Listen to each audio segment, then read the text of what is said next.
Archetype Jung نے یہ اصطلاح اجتماعی لاشعور کے مافی کے لیے استعمال کی ہے۔ آلڈس ہیکسلے آرکیٹائپ کی توضیح کے لیے لکھتے ہیں، اجتماعی لاشعور کا مواد ذاتی نہیں بلکہ اجتماعی ہوتا ہے، یعنی یہ کسی فرد واحد سے مخصوص نہیں بلکہ کم از کم کسی ایک گروہ، بلکہ اصولی طور سے تو کسی ایک قوم اور بالآخر تمام انسانیت پر حاوی ہوتا ہے۔ اجتماعی لاشعور کا مواد فرد اپنی زندگی کے دوران حاصل نہیں کرتا بلکہ یہ تو ورثے میں ملے ہوئے جبلی سانچے ہیں۔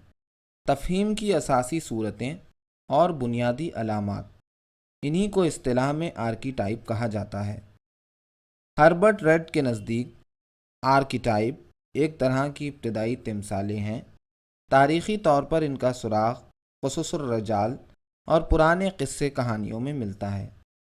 طبیعیاتی طور پر ان کا وجود انسانی دماغ کی ساخت میں ہے۔ انسانی دماغ نسلاً بعد نسل مختلف تجربوں سے متاثر ہو کر طبیعیاتی نقوش کی ایک لوح محفوظ بن گیا ہے، چنانچہ یہ بنیادی نقشے ہمارے نسلی ورثے کا ایک حصہ ہیں۔